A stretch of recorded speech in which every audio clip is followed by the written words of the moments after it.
Manelli. Here. Thank you, Deputy Speaker. I rise to support the premise of this bill and its potential to raise awareness of organ donation, though I believe more work needs to be done before it should pass both houses. Allowing organisations such as the Organ and Tissue Authority or Donate Life to obtain consent from authorised family members of a donor or recipient to share information regarding their loved one helps to promote organ donation. The amendments allow family members to further commemorate the gift from their loved one in remembrance services. When donor families share their story, not only is their loved one honoured for giving the gift of life, it also raises much needed awareness that organ and tissue donation is life-saving. Legislation of this type has already been passed in state and territory level, for example in November 2022 in the ACT government. It should be noted these amendments are not intended to facilitate direct contact between donor families and organ and tissue recipients. The right of both donor families and transplant recipients to remain anonymous remains paramount. I support any measure that may further help the cause of organ donation. However, there are potential issues with the bill in its current form, particularly with the large expansion of the list of authorised family members able to provide consent for the disclosure of information. There is also limited detail around the process in which this consent will be sought. Once again, we are seeing a pattern emerge with this Labor government which refuses to allow for appropriate levels of consultation on their legislation and fails to follow proper process. My colleagues and I will support the passage of this bill through the House to then be explored in the Senate with a committee inquiry. Referring this to the Senate Community Affairs Legislation Committee will allow further adjustments to ensure the bill is watertight and is as effective as possible. I want to see this legislation be the best it can be, as organ donation is a subject extremely close to my own heart. My granddaughter Emmeline was the recipient of a liver transplant at the tender age of 14 months. Emmy was diagnosed 6 weeks after birth with biliary atresia. Without surgery, this disease cuts the life of the baby very short indeed. She underwent a simpler procedure initially, which unfortunately did not work. The only hope for her was a liver transplant. I have to say, I hope she never has to undergo another one. She was a very sick baby for the first 14 months of her life, and we dared not think about the only alternative she faced without a transplant. The Royal Children's Hospital in Melbourne was her home for months, and the care she received was absolutely exceptional. It is impossible to speak of how grateful we are to her donor and their family for her gift of a replacement liver. It took about 24 hours for her skin colour to change from sickly yellow to vibrant white. Her eyes changed from yellow to perfectly white. It was simply extraordinary. Emmy is now a thriving, bubbly, almost 10-year-old. She's not 10 yet, she tells me all the time, who is afraid of pretty well nothing and lives life to the fullest. It is from my granddaughter's experience that I re-established the Parliamentary Friends of Organ Donation along with my friend, the member for Macarthur, Dr Mike Freelander, in 2019. We thank all members on both sides of the House who have supported this cause over the past few years. Just recently, I attended the World Transplant Games in Perth.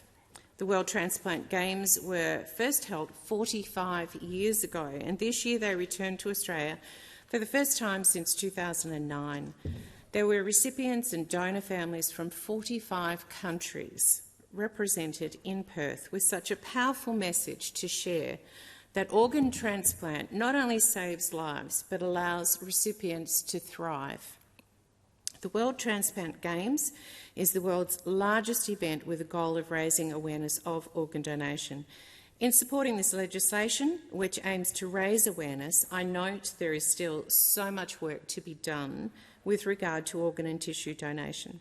Currently, if a deceased individual is registered as a donor, their family must be informed of the donor status of their loved one, and the family's approval must be obtained to begin the donor process. At present, should the family object, the donor process is abandoned and the wishes of the deceased to save a life through organ and tissue donation cannot be fulfilled. Australia's Organ and Tissue Authority, the OTA, states 9 out of 10 families gave consent to donation when their family member was registered to be a donor and they were aware that this was the case. However, this drops to 4 out of 10 families when the family had not been informed by their loved one that they wanted to be a donor. Organ and tissue donation is a selfless, noble decision that should not only be encouraged, but it should also be upheld and carried through at the wish of the donor, as it is life-saving. According to the OTA, only around 1 in 3 people are registered to be an organ donor, and that is something that needs to change. This is not a political issue. It is bipartisan.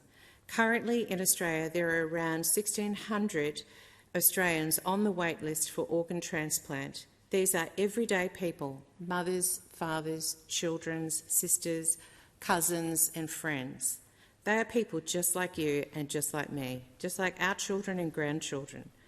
On top of the 1,750, there are more than 13,000 additional people on dialysis, many waiting for a kidney transplant, and I think that needs to be corrected to 1,600. But while the numbers I have just highlighted seem concerning, there is cause for hope. Australians have been doing well.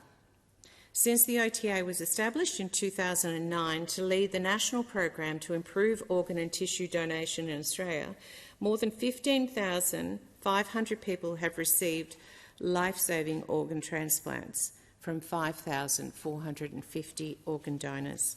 The Coalition has long been a supporter of organ donation and oversaw an increase in donors through various investments and marketing when in government.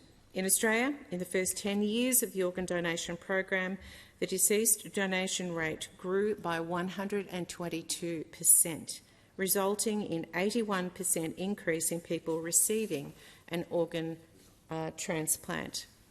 How can you help? It is as simple as registering to be an organ donor if you haven't already. Organ donation is a rare event, fortunately. Organ donation can only occur when someone dies in a hospital, as organs need to be functioning well to be transplanted. In 2021, around 1,250 people, or 2% of those who died, were in a condition where organ donation could be considered. Life is precious. You can ensure whatever happens to you that could save the life of another Australian. But we must be intentional about this. I am registered. Are you?